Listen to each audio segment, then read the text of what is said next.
ये है आपका अपना चैनल लेट्स बिगिन विद एवियस और मैं लेकर आया हूँ रेफ्रिजरेशन एंड एयर कंडीशन का प्रैक्टिस सेट 1। तो मैंने इस प्रैक्टिस सेट में 40 क्वेश्चन कवर किए। तो ये आपका जो ट्रेड का पेपर होगा तो उसमें आपको 75 क्वेश्चन देखने को मिलेंगे। तो मैंने उसी हिसाब से इसमें 40 क्वेश्चन कवर किए हैं ताकि वीडियो ज़्यादा लंबा ना रहे। तो मैं आपको कोशिश करूँगा 5 से 10 आपको प्रैक्टिस सेट डाले जाएँ ताकि आपके अच्छे से अच्छा सब चीज़ कवर हो जाए। तो चलते हैं फर्स्ट क्वेश्चन की तरफ। रेफ्रिजरेंट का हिमांक और शांता होनी चाहिए, यानी कि इनका जो फ्रीजिंग पॉइंट और विस्कोसिटी वो दोनों ही होनी चाहिए, तो दोनों ही कम होनी चाहिए। अगर हम इसकी प्रॉपर्टी की बात करें रेफ्रिजरेंट की कि उसमें क्या क्या होना चाहिए, तो हम उसके बारे में डिस्कशन कर लेते हैं। अगर हम इसकी प्रॉपर्टी बात करें तो यानी बॉइलिंग पॉइंट इसका कम होना चाहिए, फ्रीजिंग पॉइंट कम होना चाहिए, स्पेसिफिक हीट कम होनी चाहिए, विस्कोसिटी कम होनी चाहिए। अगर हम लेटेंट हीट की बात करें तो वो ज़्यादा, और हम क्रिटिकल टेम्परेचर और प्रेशर हाई होना चाहिए, और ये टॉक्सिक नहीं होना चाहिए। अब चलते हैं हम सेकंड क्वेश्चन की तरफ। अगर हम सेकंड क्वेश्चन देखें तो दो या दो से अधिक रेफ्रिजरेंट को निश्चित अनुपात में मिलाने से प्राप्त रेफ्रिजरेंट, तो जो दो या दो से अधिक रेफ्रिजरेंट को मिलाते हैं तो वो एजियोट्रॉप्स कहलाता है। अगर हम एजियोट्रॉप्स की बात करें तो ये इसकी जो सीरीज स्टार्ट होती है, अगर हम इसके केमिकल फॉर्मूले की बात करें तो R500 से जो स्टार्ट होती है, और इसमें निश्चित अनुपात में जो है मिलाया जाता है। अगर हम बात करें इनऑर्गेनिक रेफ्रिजरेंट की, तो आपको इनऑर्गेनिक रेफ्रिजरेंट जो आपके होते हैं NH3, अमोनिया, वाटर और आपका CO2 और फिर SO। अगर हम इनकी सीरीज़ की बात करें तो जिनका जो केमिकल फॉर्मूले में जो सीरीज़ स्टार्ट होती है वो इसकी 700 से सीरीज स्टार्ट होती है, यानी कि 700, और इनके परमाणु भार जो होता है फिर सब। अगर हम हेलो कार्बन की बात करें तो आपके जो हेलो कार्बन है वो आपकी CFC फैमिली है, यानी क्लोरोफ्लोरोकार्बन वाली फैमिली है। तो इसमें जो होते हैं R11, R12 और R13। वहीं अगर हम हाइड्रोकार्बन की बात करें तो हाइड्रोकार्बन जो होती है आपके जो इसके अंदर देखने को मिलते हैं प्रोपेन, ब्यूटेन और आइसोब्यूटेन। अगर हम ब्यूटेन की बात करें तो ब्यूटेन की जो सीरीज स्टार्ट होती है वो R600 से स्टार्ट होती है, यानी तो। और जो आपके जो हाइड्रोकार्बन है वो अब ज़्यादा यूज भी नहीं लिए जाते क्योंकि ये ज्वलनशील होते हैं। अब चलते हैं अगले क्वेश्चन की तरफ। निम्न में से सेकेंडरी रेफ्रिजरेंट कौन सा है? तो अगर हम सेकेंडरी रेफ्रिजरेंट की बात करें तो जो सेकेंडरी रेफ्रिजरेंट है आपका जल है, तो वाटर, क्योंकि ये वाटर जो होता है आपके वाटर कूलर में यूज किया जाता है सेकेंडरी रेफ्रिजरेंट की तरह। एक आपका ब्राइन होता है। अगर हम ब्राइन की बात करें तो जो ब्राइन में आपके दो लवण यूज लिए जाते हैं, एक तो आपका NaCl होता है और एक होता है आपका CaCl2, यानी कि कैल्शियम क्लोराइड व सोडियम क्लोराइड। और अगर हम एंटी फ्रीज की बात करें तो एंटी फ्रीज की अगर हम बात करें तो एंटी फ्रीज में आपके ग्लीसरीन, एथिलीन ग्लाइकोल और प्रोपिलीन ग्लाइकोल और मिथाइल क्लोराइड, यानी कि जो चारों के चार होते हैं ये सेकेंडरी रेफ्रिजरेंट होते हैं। अब चलते हैं अगले क्वेश्चन की तरफ। तो किस फिल्टर को हैपा फिल्टर भी कहते हैं? तो अगर हम हैपा फिल्टर की बात करें तो वो आपका है एब्सोल्यूट फिल्टर। और अगर हम हैपा की फुल फॉर्म की बात करें तो हाई एफिशिएंसी पार्टिकुलेट एयर होती है। आपका जो प्री फिल्टर होता है, अगर हम वैसे भी देखा जाए, अगर एब्सोल्यूट फिल्टर की बात करें तो एब्सोल्यूट फिल्टर में हम मैनोमीटर का यूज़ करते हैं इसका वेग नापने के लिए। अगर आपका जो प्री फिल्टर होता है वो जो आपका प्री फिल्टर होता है आपके 10 से लेकर 20 माइक्रोन तक के कणों को उनको प्योर करता है। वहीं अगर हम फाइन फिल्टर की बात करें तो ये 5 माइक्रोन। और जो आपका एब्सोल्यूट फिल्टर होता है ये आपका 0.3 माइक्रोन, यानी कि सबसे कम, जो छोटे से छोटे कण होता है उनको भी एब्जॉर्ब कर लेता है।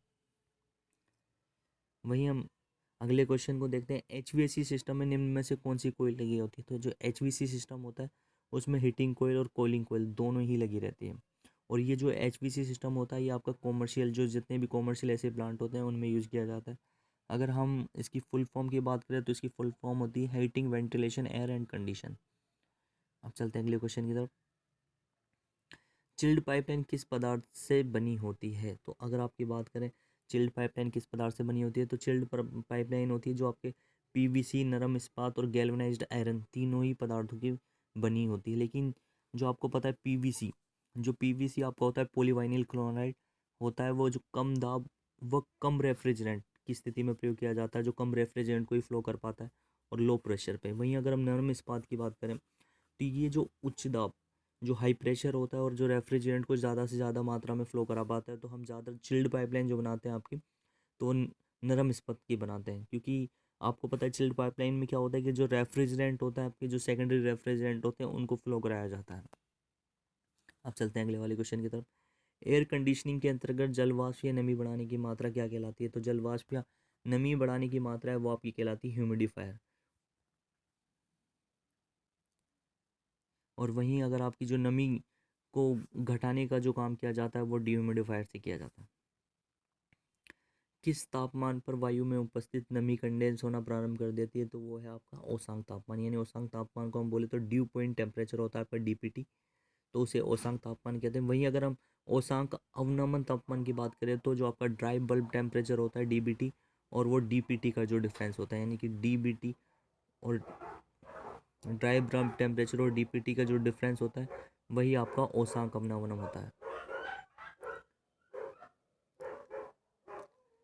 अगर हम इनमें देखें आपके मिलान करने वाले फैक्टर में, अगर हम साइकोमेट्री चार्ट के देखा है तो आपको ये जो देखने को मिलेगा, आपकी जो सीधी लंबवत रेखाएं होती हैं, जो सीधी जो लंबवत रेखाएं होती है वो आपकी डीबीटी रेखाएं होती हैं। ड्राई बल्ब टेम्परेचर पर जो रेखाएं की जाती है साइकोमेट्री चार्ट पे, तो वो डीबीटी होती है।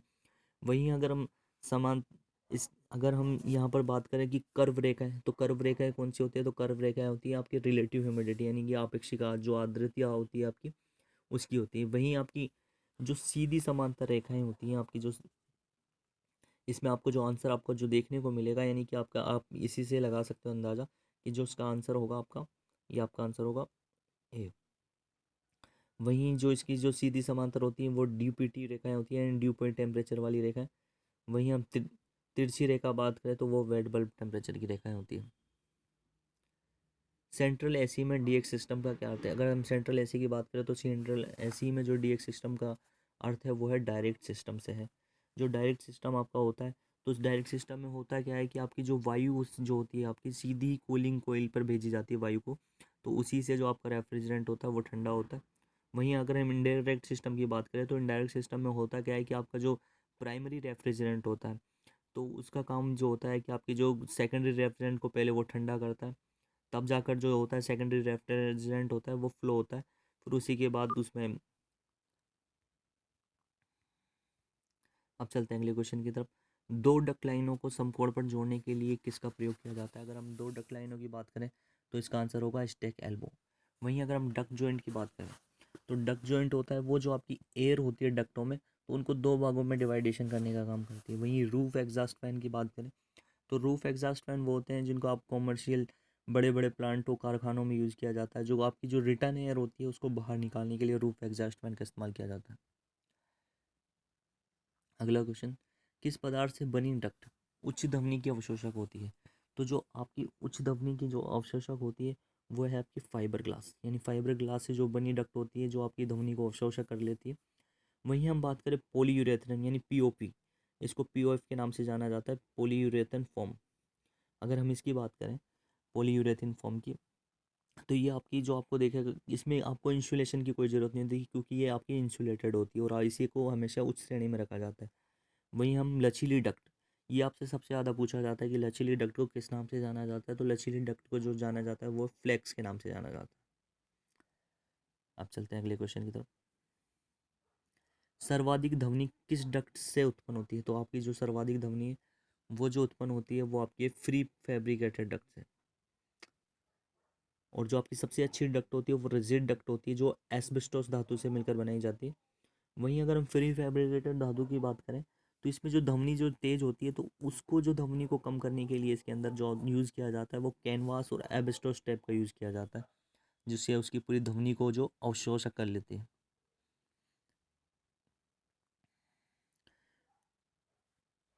ओवरलोड की स्थिति उत्पन्न होने पर कंप्रेसर में कौन सा अवयव नियंत्रित किया जाता है? तो इसका आंसर है आपका रिले। अगर जब भी कभी ओवरलोड की स्थिति उत्पन्न होती है तो उसमें आपको रिले जो होता है उसको कंट्रोल का काम करता है। वहीं अगर हम थर्मोस्टेट की बात करें तो जो आपका थर्मोस्टेट है वो टेम्परेचर को कंट्रोल करता है। वहीं आपका जो कट ऑफ स्विच है वो आपकी जो सक्शन लाइन होती है वो उसको कंट्रोल करता है, सक्शन। और वहीं हम फ्लो स्विच की बात करें, जो आपकी फ्लो स्विच होता है, जो जो जल जो आपका होता है इसमें जल को जो ठंडा करना होता है या जल की जो मात्रा होती है, ठंडे किए हुए जल की जो मात्रा होती है उसको निर्धारित करने का काम करता है फ्लो स्विच। सामान्यतः पैकेज एसी यूनिट को कितने भागों में बांटा गया है? तो आपकी जो पैकेज एसी होती है उसको तीन भागों में बांटा गया। अगर आपको अगर टाइप पूछे कि पैकेज एसी के टाइप कितने होते हैं, तो पैकेज एसी के जो टाइप होते हैं वो दो होते हैं, लेकिन यहाँ पे संरचना के आधार पर कितने भागों में बांटे गए तो आपको बताया तीन भागों में बांटा गया। इसके तीन पार्ट होते हैं। जो आपका थर्ड पार्ट होता है जो सबसे नीचे का भाग होता है, उसमें आपका जो कंडेंसिंग यूनिट जो आपकी लगी होती है, जो कंडेंसिंग यूनिट लगाई जाती है वो थर्ड पार्ट में लगाई जाती है। वहीं अगर हम बीच वाले भाग की बात करें, सेकंड वाले भाग की, तो उसमें जो होता है आपका एक्सपेंशन वाल्व होता है, ईवी, एयर फिल्टर होता है, और वहीं एवेपोरेटिंग कोइल होती है। वहीं आपके जो नीचे वाला भाग होता है उसमें ब्लोअर लगाया जाता है आपके, और मोटर और डिस्चार्ज लाइन लगाई जाती है। निम्न में से किस तापमान पर मोल्ड खाद्य संरक्षण नष्ट हो जाते हैं, यानी कि जो आपके खाने की जितनी भी जो मोल्ड पदार्थ की जो चीज़ें होती हैं वो आपके 70 डिग्री सेल्सियस पे वो नष्ट हो जाती हैं। जो आपकी ये जो सक्रिय होती हैं, ये जो आपकी 20 से 40 डिग्री सेल्सियस पे सक्रिय हो जाती है, तथा ये जो उत्पन्न होती है वो जीवाणुओं के कारण उत्पन्न होती है। वहीं अगर हम बात करें ईस्ट की लिए, तो ईस्ट जो होता है वो 70 डिग्री सेल्सियस पे इसके जो जीव वायरस होते हैं वो सारे नष्ट हो जाते हैं। वाइब्रेशन एलिमिनेटर का क्या कार्य होता है? तो वाइब्रेशन एलिमेंट होता है आपके जो बिल्डिंग में जो उत्पन्न दरारें होती हैं, जिनको एब्जॉर्ब करता है, तो उसका काम होता है बिल्डिंग में उत्पन्न दरार को नियंत्रित करने का। अगर हम इसकी बात करें तो ये किसका बनाया जाता है? तो ये स्टील का बनाया जाता है। अब चलते हैं अगले क्वेश्चन की बात।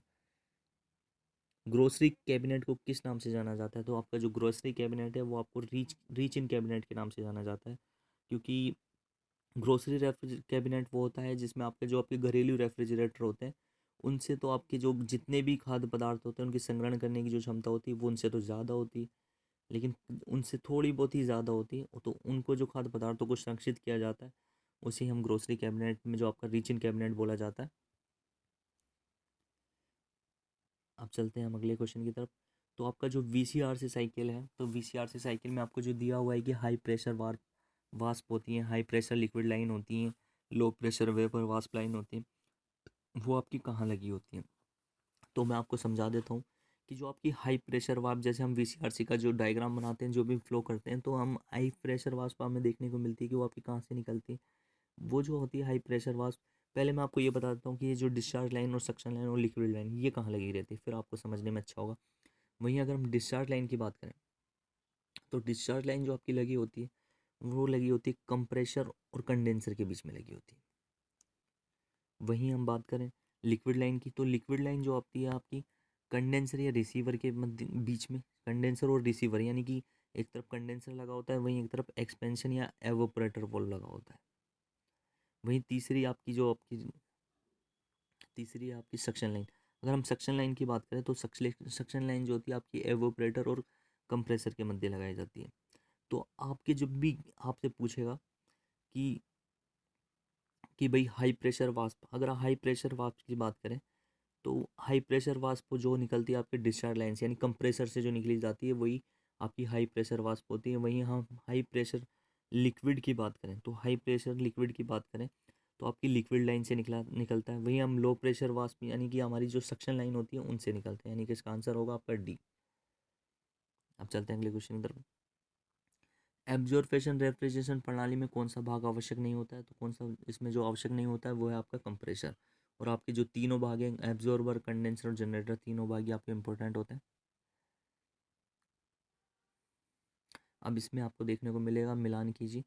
तो इस वाले क्वेश्चन में आपको कुछ ज़्यादा देखने को नहीं मिलेगा, क्योंकि डिफ्रॉस्ट हीटर जो होते हैं आपके, वो जो होते हैं आपके, ये जो कंट्रोल करते हैं डिफ्रॉस्टिंग के, यानी कि पहले मैं आपको बता दूं डिफ्रॉस्ट हीटर यानी जो आपका डिफ्रॉस्टिंग होती है वो होती क्या है, कि जो आपके एवोपरेटर में जो बर्फ़ जम जाती है, तो उसे ही हम डिफ्रॉस्ट, यानी बर्फ़ को जो हटाने की प्रक्रिया होती है उसे हम बोलते हैं डिफ्रॉस्ट।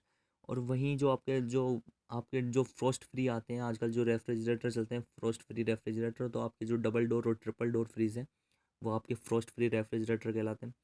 तो जो डिफ्रॉस्ट हीटर होता है उसका काम क्या होता है? उसका काम होता है आपकी कंट्रोल करना डिफ्रॉस्टिंग को। वहीं आपसे जो पूछे जाने वाला क्वेश्चन है कि भाई अगर आपका डिफ्रॉस्ट हीटर है वो कहाँ लगाया जाता है, तो वो एवोपरेटर की कोयलों के पास लगाया जाता है। वहीं अगर हम पीटीसी रिले की बात करें तो स्टार्टिंग के काम आती है, लेकिन ये लगी कहाँ होती है? कंप्रेसर के साथ लगी होती है। वहीं हम डिफ्रॉस्ट टाइमर की बात करें तो ये भी डिफ्रॉस्टिंग के लिए आता है, ये भी जो आपका लगा होता है वो कंप्रेसर के साथ लगा होता है। अगर बायोमेटेलिक थर्मोस्टेट की बात करें तो ये एवोपरेटर के लिए काम होता है, और ये डाइफ्रोस्ट यानी आपके डीफ्रोस्ट को कंट्रोल करता है। रेफ्रिजरेटर से वायु निकालने की प्रथम विधि में कंप्रेसर के साथ लगा होता है। तो अगर हम इसमें देखें तो कंप्रेसर के साथ जो लगा होता है वो कंडेंसर भी लगा होता है, आपका एक्सपेंशन वाल्व भी लगा होता है, और एवोपरेटर भी लगा होता है। अगर हम इसकी बात करें तो इसमें दो विधि होती है आपकी, जो इन विधियों में होती है। तो इसकी जो विधि होती है, इसको आप जब भी आप रेफ्रिजरेटर से वायु निकालते हैं तो उसके लिए आपको वैक्यूम पंप का यूज़ किया जाता है। जब जैसे ही वैक्यूम पंप इसमें से वायु खींचता है तो वायु के साथ नमी को भी निकालता है। तो नमी को भी निकालता है। तो इसके लिए इसके साथ कंपाउंड गोज जो आपका कंपाउंड गेज होता है उसका भी यूज़ किया जाता है। अगर हम बात करें दोनों विधि की, तो जो प्रथम विधि होती है तो प्रथम विधि में आपके तीनों ही साथ में लगाए जाते हैं, कंडेंसर, एक्सपेंशन वाल्व और एवापोरेटर। वहीं द्वितीय विधि में अगर हम बात करें तो आपकी सेकेंडरी जो विधि होती है उसमें सर्विस वाल्व व ऑयल कंटेनर साथ में लगाया जाता है। अब चलते हैं अगले वाले क्वेश्चन की तरफ। सिलेंडर में कास्ट आयरन का घनत्व बढ़ाने के लिए किस धातु का प्रयोग किया जाता है? तो वो है आपकी निकेल। यानी आपके जो सिलेंडर होते हैं वो ज़्यादातर कास्ट आयरन के बनाए जाते हैं, लेकिन आपको कभी इससे अच्छा यूज़ करना होता है तो इसमें निकेल का मिश्रण भी मिलाया जाता है। अगर हम बात करें आपके जो रेसिप्रोकेटिंग कंप्रेसर होते हैं जिसमें आपका जो यूज़ होता है उसमें जो जो पदार्थ आपकी जो जो चीज़ आपकी यूज़ होती है, अगर हम पिस्टन की बात करें तो पिस्टन जो बनाया जाता है कास्ट आयरन व एल्यूमिनियम से बनाया जाता है। वो पिस्टन पिन या गज़न पिन जो आपकी हार्ड कास्ट स्टील से बनाई जाती है। यानी कि जो पिस्टन पिन होती है वो जुड़ी रहती है आपके।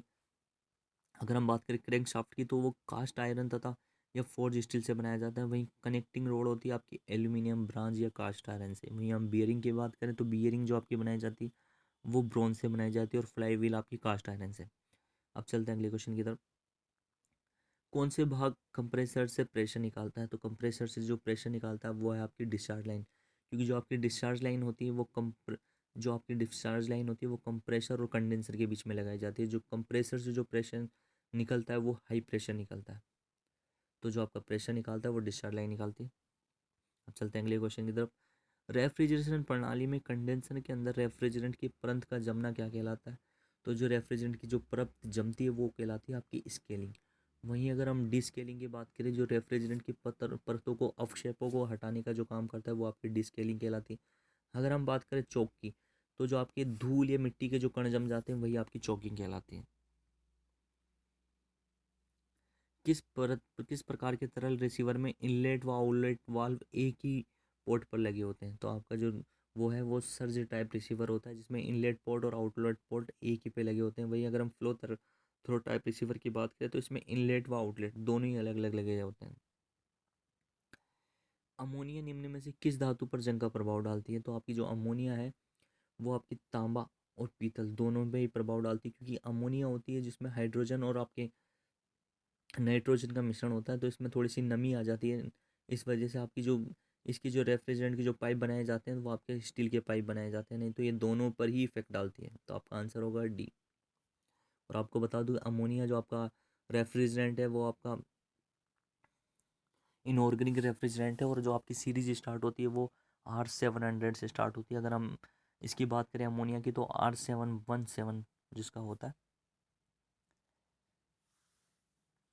एक्सपेंशन वाल्व को अन्य किस नाम से जाना जाता है? जो आपका एक्सपेंशन वाल्व होता है आपको उसे मीटरिंग डिवाइस, थ्रोटलिंग डिवाइस व रेफ्रिजरेंट कंट्रोलर भी बोला जाता है। तो यानी इसको तीनों ही नामों से जाना जाता है। अगर हम एक्सपेंशन वाल्व की बात करें तो जो आपका एक्सपेंशन वाल्व होता है वो आपके कहाँ लगा होता है? तो एक्सपेंशन वाल्व जो आपका लगा होता है आपका जो एक्सपेंशन वाल्व होता है वो कंडेंसर व एवोपरेटर के मध्य लगाया जाता है। अब जो इसका काम होता है, जो इसका सबसे बड़ा काम होता है एक्सपेंशन वाल्व का, जो कंडेंसर से जो आपका हाई प्रेशर आता है उसको लो प्रेशर में कन्वर्ट करने का काम करता है। यानी कि जो हाई प्रेशर आता है वो एक्सपेंशन वाल्व के पास, तो एक्सपेंशन वाल्व जो होता है आपको उसको लो प्रेशर में कन्वर्ट कर देता है। आपको एवोपरेटर को जो भेजता है वो लो प्रेशर में भेजता है। अब चलते हैं अगले क्वेश्चन की तरफ। आपका जो ड्रायर होता है, यानी जिसे हम फिल्टर ड्रायर बोलते हैं, उसे डिहाइड्रेटर के नाम से भी जाना जाता है। तो वो नमी सोखने का काम करता है। तो उसमें क्या भरा जाता है? उसमें आपके जो भरा होता है वो है सिलिका जेल। ये नीले कलर का होता है। तो जो आपको पूछा जाने वाला सबसे ज़्यादा इंपॉर्टेंट क्वेश्चन है कि फ़िल्टर ड्रायर को डिहाइड्रेटर के नाम से भी जाना जाता है, या फिर हम इसे ड्रायर को फ़िल्टर ड्रायर भी बोल सकते हैं। तो इसमें जो भरा जाता है वो आपका सिलिका जेल होता है। और अगर हम अब चलते हैं अगले वाले क्वेश्चन की तरफ। ब्राइन का हिमांक जिस तापमान पर सबसे कम होता है वह तापमान क्या कहलाता है? तो हम ब्राइन की बात करें तो ब्राइन है आपका सेकेंडरी रेफ्रिजरेंट है। वहीं अगर हम इसमें जो सबसे कम होता है जिस तापमान पर, वो आपका यूकेटिक तापमान, अगर जिसकी सांद्रता भी जो कम होती है तो वो आपकी यूकेटिक सांद्रता ही कहलाती है। अगर आपके दो लवण होते हैं जैसे कैल्शियम क्लोराइड और सोडियम क्लोराइड, इसमें जो आपकी जल की मात्रा मिलाई जाती है, तो जैसे जैसे हम इनकी मात्रा बढ़ाएंगे तो वैसे वैसे इनका जो टेम्परेचर होता है वो कम होता चला जाता है। तो वही आपका यूकेटिक टेम्परेचर, और सांद्रता कम होती है तो यूकेटिक सांद्रता कहलाती है।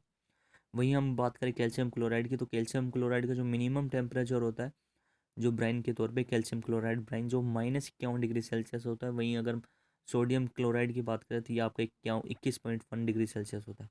यही आपका यूकेटिक टेम्परेचर होता है इन दोनों का। आप चलते हैं अगले क्वेश्चन की तरफ। R134A जो रेफ्रिजरेंट होता है वो रासायनिक सूत्र, इसका फॉर्मूला क्या होता है? तो मैं आपको पहले बता दूं कि R134 है जो आपके सबसे ज़्यादा घरों में, जो आपके घरेलू रेफ्रिजरेटर होता है उनमें सबसे ज़्यादा यूज़ किया जाता है R134 है। तो हम इसके अगर हम फॉर्मूले की बात करें तो इसका जो फॉर्मूला होता है वो है आपका C2H2F4।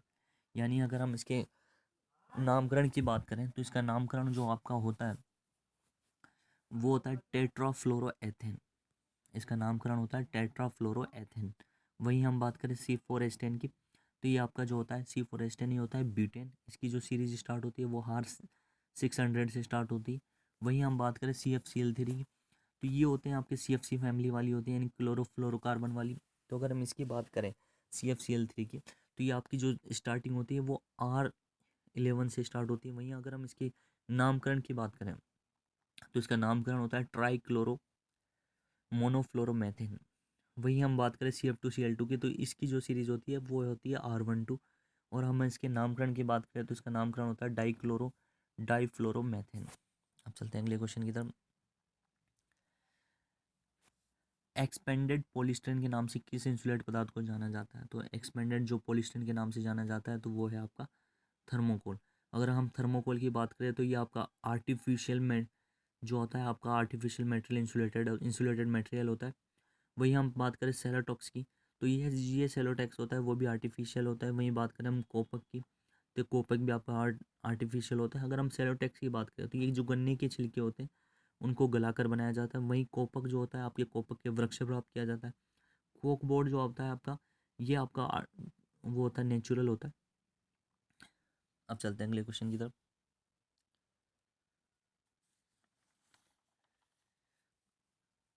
कौन सी प्रक्रिया R12 CFC रेफ्रिजरेंट को R134 हाइड्रोकार्बन में मिलाती है? तो मैं आपको बता दूं R12 है जो आपका क्लोरोफ्लोरोकार्बन फैमिली है। वहीं R134 आपका हाइड्रोकार्बन फैमिली है। तो जो R12 है तो R12 के जो हम चेंज करते हैं R12 रेफ्रिजरेंट को तो हम R12 रेफ्रिजरेंट चेंज करने से पहले जैसे हम उसे R12 को हम R134 रेफ्रिजरेंट का यूज़ करते हैं, क्योंकि जो R134 है वो हाइड्रोकार्बन फैमिली का है, यानी HFC फैमिली का हाइड्रोफ्लोरोकार्बन यानी। तो अगर हम देखा जाए तो पहले जो थी आपकी CFC फैमिली तो वो आपकी चेंज हो गई थी, जिसमें क्लोरो का यूज़ था वो बंद हो गया था। तो उसके तौर पे हमें R12 के यूज़ पर R134 का यूज़ करते हैं। तो जो R134 है उसे यूज़ करने से पहले इसके अंदर मिनरल ऑयल मिलाया जाता है 10 से 15 मिनट, ताकि जो आपका रेफ्रिजरेंट होता है वो थोड़ा अच्छे से हो जाए। फिर इस जो प्रोसेस को बदलने का काम होता है, रेफ्रिजरेंट जो बदलने का प्रोसेस, उसे हम बोलते हैं रेट्रोफिटिंग के नाम से जाना जाता है। अगर हम बात करें अगले क्वेश्चन की तो विंडो एसी को किस नाम से जाना जाता है? तो आपकी जो विंडो एसी होती है तो विंडो एसी को आप सेल्फ कंटेंट और रूम एयर कंडीशन के नाम से जाना जाता है। अब चलते हैं अगले क्वेश्चन की तरफ और हम ये वाला क्वेश्चन है आपका, मिलान कीजिए। अगर हम इसकी बात करें तो पीओपी, यहाँ पे आपकी एक तरफ मटेरियल दिए हुए हैं, वहीं आपकी एक तरफ डेंसिटी यानी घनत्व दिया हुआ है आपका। अगर हम बात करें पीओपी की, पीओएफ जो आपका होता है पॉलीयूरेथेन फॉर्म, तो हम इसकी बात करें तो ये आपका जो होता है वो ऑर्गेनिक इंसुलेटिंग होता है, यानी कि ऑर्गेनिक इंसुलेटिंग मटेरियल होता है इसमें। वहीं अगर हम थर्मोकोल की बात करें तो थर्मोकोल जो आपका होता है वो आर्टिफिशियल होता है। वही फाइबर ग्लास की बात करें तो वो आपका जो फाइबर ग्लास होता है वो सेलुलर मटेरियल होता है वो। अगर हम कार की बात करें तो कॉर्क जो होता है आपका नेचुरल होता है। वहीं हम इसमें जो आपका देखा जाए पीओएफ पॉलीयूरेथेन फॉर्म का जो आपका होता है घनत्व वो कितना होता है? वो 35 होता है। और वहीं अगर हम थर्माकोल की बात करें तो थर्माकोल का जो घनत्व होता है वो 20 होता है। वहीं आपका जो फाइबर ग्लास होता है फाइबर ग्लास का 35 होता है, यानी। और अगर हम कोर की बात करें तो कोर का होता है 170। तो हम अगर इसके आंसर की बात करें तो इसका आंसर होगा बी। अब चलते हैं अगले क्वेश्चन की तरफ। ब्लोअर जो होता है आपका स्प्लिट एसी में कहाँ लगा होता है? तो जो आपका ब्लोअर होता है वो इंडोर में लगा होता है। आपके जो स्प्लिट एसी हैं वो दो भागों में बटी होती है, इंडोर व आउटडोर। जो इंडोर आपकी जो स्प्लिट एसी होती हैं, जो आपकी स्प्लिट एसी है जो आपके घरों में जो लगाई जाती है वो स्प्लिट एसी ही होती है, क्योंकि इसमें एक सिस्टम होता है आपका इंडोर और एक होता है आउटडोर। जो इंडोर होता है वो आपके एक लगाया जाता है, और आउटडोर जो होता है आपके कंडेंसर जो लगे होते हैं वो आउटडोर में होते हैं।